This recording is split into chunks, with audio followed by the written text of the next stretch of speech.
Welcome to Sasi official. நம்ம Rajini sir வந்து ஜனாதிபதி ஆக போகிறதுக்கான சில வாய்ப்புகள் இருக்குது அப்படின்னு சொல்லி பேசிக்கிட்டு இருக்காங்க. அது மட்டும் இல்லாமல் நேற்று சட்டசபையில் ரஜினி சாரை பற்றி பேசினதையும் ஒரு விஷயம் சொல்லியிருந்தேன்ல, அது எதுக்கு அப்படிங்கிறத சேர்த்து பேசிடலாம்.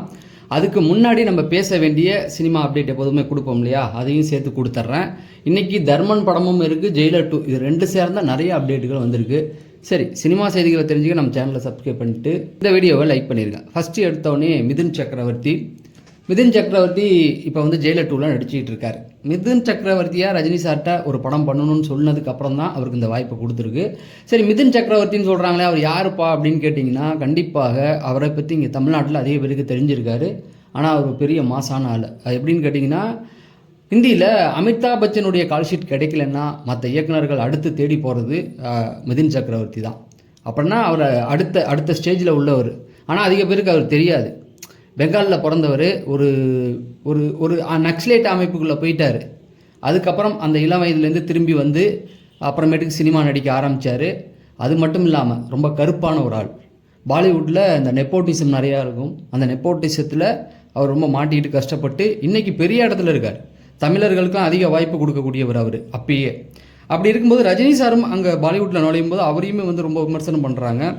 அந்த ரெண்டு பேருக்குமே அந்த தொடக்கத்தில் அந்த கருப்பு தோல் அப்படிங்கிறதுல ஒரு அந்த விமர்சனங்களை பார்க்குறாங்களா. ரஜினி சார் புதுசாக போகிறாரு, அதாவது தமிழில் ஹீரோவாகிட்டு அங்கே போகிறாரு ஒரு சில படங்களுக்கு. ஆனால் அவர் அங்கேயே இருக்கார். ஸோ அந்த வழிகள் ரெண்டு பேருக்குமே இருக்கிறதுனால தான் ரஜினி சார் கூட ஒரு படம் பண்ண ரொம்ப நாள் சொல்லிக்கிட்டு இருந்தார். அதுக்கப்புறம் தான் இந்த வாய்ப்பு கிடச்சிருக்கு. நிறைய பிஸ்னஸ்லாம் பண்ணிக்கிட்டு இருக்காரு. தமிழ்நாட்டிலே நிறைய பிஸ்னஸ்லாம் பண்ணியிருக்காரு. இன்னும் சொல்லப்போனால் எப்படி தமிழர்களுக்கு அக்ஷயகுமார் வாய்ப்பு கொடுக்குறாருல, நிறைய கொடுப்பாரு. அதே போல் தான் இங்கே வந்து மிதுன் சக்கரவர்த்தியும் அவ்வளோ வாய்ப்புகள் அள்ளி கொடுத்துருக்காரு. எதுக்கு சொல்கிறேன்னா, நம்ம வந்து ஜெயிலர் 1 வசூல் காரணமே பாலிவுட்டில் நிறைய, அதாவது ப்ரொமோஷன் ஒர்க்கை வந்து ரொம்ப கம்மி பண்ணிட்டாங்க. அதுதான் இப்போ அதுக்கு ரொம்ப தெளிவாக இருக்காங்க. பாலிவுட்டில் இந்த படம் வந்து வேறு லெவல் சம்பவம் பண்ணும் அப்படிங்கிறதுக்கு மிக முக்கிய இந்த மிதுன் சக்கரவர்த்தி. அப்போனா அவருடைய ஃபாலோவர்ஸ் பார்த்துங்க.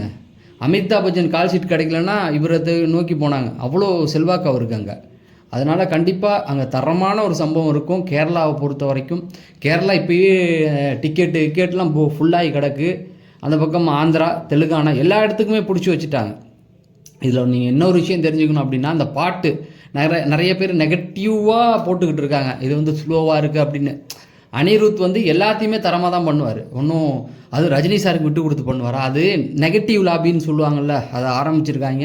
யாருன்னு தெரியும், சுற்று போடுறதுக்கு நினைக்கிறாங்க. ஜெயிலர் 2 முடிச்சு விடணும், ஜனநாயகன் போகலை அப்படின்னு இருக்கும். வாங்க, தரமான சம்பவம் உள்ளே இருக்குது, அது பார்த்துக்கலாம். அதனால அடுத்தடுத்த பாடல்கள் உங்களுக்கு சம்பவம் பண்ணும், கவலைப்படாதீங்க அப்படிங்கிறது தான். இதில் இன்னொரு விஷயம் பாருங்கள். இப்போ ஒரு செய்தி நேற்று சொன்னல, சட்டசபையில் ரஜினி சார் பேரை சொல்லி திமுகவுக்கும் ரஜினிக்கும் வந்து சண்டையை மூட்ட நினைக்கிறாங்க அப்படின்னு. ஸோ அந்த செய்தி நான் போட்ட அந்த வீடியோ பெரிய அளவில் வைரலாக போயிடுச்சு. சொல்லுங்கள், அரசியல் சார்ந்து நம்ம ஏதாவது பேசணும் அப்படின்னா கண்டிப்பாக நம்ம அதையும் பண்ணலாம். இந்த சேனல்லையா இல்லை வேறு சேனலில் ஏதாவது உருவாக்கி போடலாம். ஏன்னா அரசியல் போட்ட உடனே நேற்று அந்த வீடியோ நல்லா போயிருக்கு. நான் நாளைக்கு மதியானம் 1 மணிக்கு ஒரு கருத்து கணிப்பு மாதிரி வைக்கிறேன், அதில் கலந்துட்டு பதில் சொல்லுங்கள். சரி, சட்டசபையில் என்ன போட்டாங்க அப்படின்னா, மூத்த ஒரு நடிகர் வந்து திமுகவை வந்து விமர்சனம் பண்ணியிருந்தார் பாருங்கள் அப்படின்னு சொல்லி ரஜினியை வச்சு திமுகவை அடித்தாங்க. அப்போ நேரு வந்து எழுந்துச்சு பதில் சொல்லிட்டார். நான் நேற்றே சொன்னால் புதுசாக பார்க்குறவங்களுக்கு தெரிஞ்சுக்கணும்ல, அதுக்காக தான். அது என்ன அப்படின்னா, இல்லை அவர் சொன்னோடைய கருத்து வந்து தவறாக புரியப்பட்டது. அதுக்கப்புறம் 2 பேருமே சந்தித்து பேசிக்கிட்டாங்க அப்படின்னு சொல்லி துரைமுருகனையும் இதையும் பற்றி பேசியிருந்தாங்க. எதுக்காக இது இழுக்கப்பட்டுச்சு அப்படின்னு பார்த்தீங்கன்னா, அவர் ஆளுநராக ஆக போகிறாரு அப்படின்னு சொல்லி ஒரு செய்தி வந்திருக்கும், கேள்விப்பட்டிருப்பீங்க. ஒன்றுமே கிடையாது. ஆளுநரானால் அங்கே விஜய் போய் ரஜினிக்கு சல்யூட் அடித்து தான் அவனுக்கு வேறு ஆப்ஷனே கிடையாது.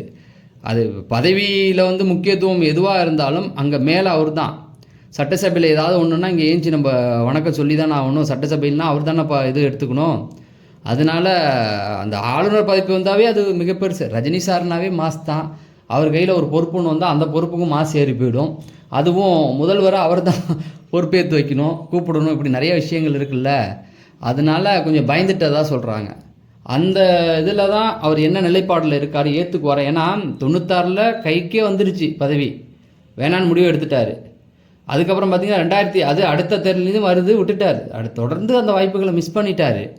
அப்பேற்பட்டவர் இந்த பதவியை ஏற்றுக்குவாரா அப்படிங்கிற ஒரு கேள்வி எல்லாருக்குமே இருக்குது. ஏன்னா தனுஷோ அரசியலுக்கு வரப்போகிறாரு அப்படிங்கிற ஒரு விமர்சனமும் இருக்குது. இந்த பக்கம் பார்த்தீங்கன்னா அவங்களுடைய மனைவியுடைய மக்கள் மேடை, இதில் ரெண்டுத்துலேயுமே ரஜினி சாருக்கு பங்கு இல்லை. அவர் பாட்டுக்கு அவர் வேலையை பார்த்துக்கிட்டே இருக்கார்.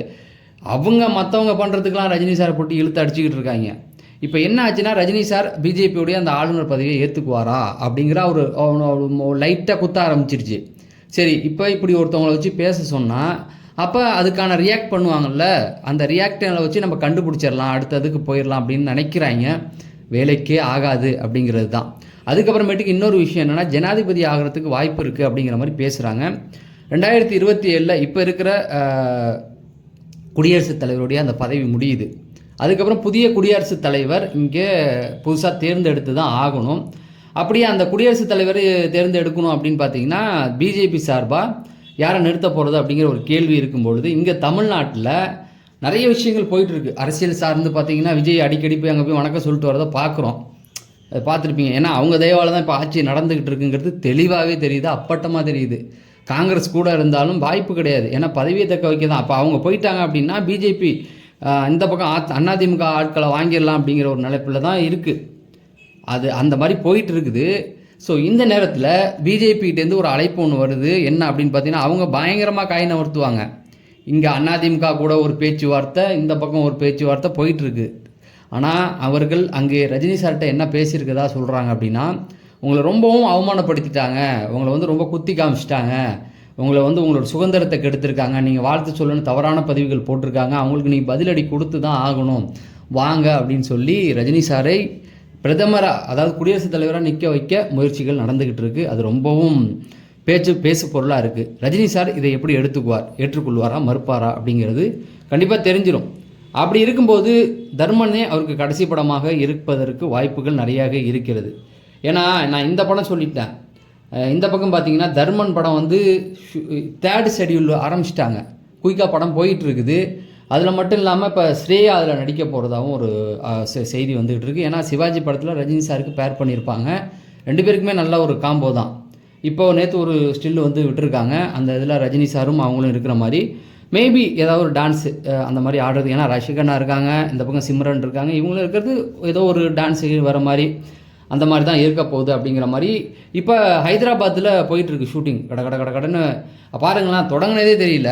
ஃபஸ்ட்டு ஷெட்யூல் முடிஞ்சு 2nd ஷெட்யூல் 3rd வந்துட்டாங்க. அப்போ அஸ்வத் மாரிமுத்து தான் அந்த பிளானிங் பாருங்கள். கமலஹாசன் அதை கரெக்டாக பண்ணுவார். அப்படியே கொஞ்சமாக அந்த எல்லாத்தையும் வந்து இப்போ அவர் செய்யோன் படமும் அவர் பேனர் தான். அங்கே அது வந்து இப்போ தான் முடிஞ்சு அடுத்துன்னு போயிட்டுருக்கு. இங்கே பாருங்கள், ரஜினி சாரை வச்சு அவர் குயிக்காக அடிக்கிறார் அஸ்வத் மாரிமுத்து. அது வந்து சொல்ல முடியாதுன்றாங்க. இந்த வருஷத்துலேயே ஜெயிலர் படம் வந்துட்டு அடுத்த 1 மாதம் கேப்பில் இல்லை 2 மாதம் கேப்பில் அது வந்துடும் அப்படிங்கிற மாதிரி சொல்கிறாங்க. ஏன்னா 2027 மிகப்பெரிய விஷயங்கள் நடக்க போகுது. ரஜினி கமல் படம் வரத்துக்கு பாசிபிள் இல்லை அப்படிங்கிற மாதிரி சொல்கிறாங்க. ஏன்னா திமுகவுடைய நிலைப்பாடுமே இப்போ வந்து இந்த பக்கம் போய் தான் ஆகணும். ஏன்னா பிஜேபி வழியாக தான் போகணும், காங்கிரஸ் பக்கம் போக முடியாது அப்படிங்கிறாங்க. அப்போ ரஜினி சாருமே வந்து அவங்க அந்த வாய்ப்பை ஏற்றுக்குவாரான்னு தெரியல. அதனால் இந்த ஜெயிலர் படம் ரிலீஸ் ஆகிடுச்சு அப்படின்னு பார்த்தீங்கன்னா நிறைய விஷயங்கள் நமக்கு பதில் கிடைச்சிடும். அந்த அளவுக்கு போயிட்டு இருக்குது. ஸோ பொறுத்திருந்து பார்ப்போம் ஆடியோ லான்ச் எப்படி நடக்க போகுது. ஏன்னா நம்ம ஒரு தகவல் சொல்லியிருக்கோம், நம்ம சொல்கிறது எல்லாமே உண்மை தான். ஏன்னா நானாக எதையும் அடித்து விட்றதில்ல, கேட்டு எல்லாத்தையும் சொல்கிறது தான். ஸோ அதுலேயே ரஜினி சார் பேச்சை வச்சு நம்ம கண்டுபிடிச்சிடலாம். தலைவர் அங்கே ஒரு கதை சொல்லுவார்ல, அதிலே தெரிஞ்சு போயிடும். அதில் ஏன்னா அவர் பயப்படுற ஆள்லாம் கிடையாது. அவர் யாரையோ பார்த்துட்டு வந்துடுறா, இவனு தான் கதை விட்டுக்கிட்டு இருக்காங்க, ஓடி ஒளிறாருன்னு தேடி வந்து அடிப்பார் பாருங்கள். அந்த ஜெயிலர் ஆடியோ லான்ச்சில் அவர் ஒரு கதை சொல்லுவார், அது எல்லா கேள்விக்கும் பதில் கொடுத்துரும் அப்படிங்கிறது தான். பொறுத்திருந்து பார்ப்போம். தினைக்கும் சினிமா அப்டேட்டுகள் நம்ம கொடுப்போம். அரசியல், ஏன்னா நேற்று ஒரு வீடியோ நல்லா போணுச்சு, என்னடா அரசியல் நம்ம சேனலில் இப்படி எடுப்படுதுன்னு சொல்லுங்கள். நம்ம கமெண்ட் செக்ஷனில் போடுங்க. விருப்பம் உள்ளவர்கள் தனியாக சேனலும் ஆரம்பிக்கலாம், இல்லை இதிலே போடலாம்.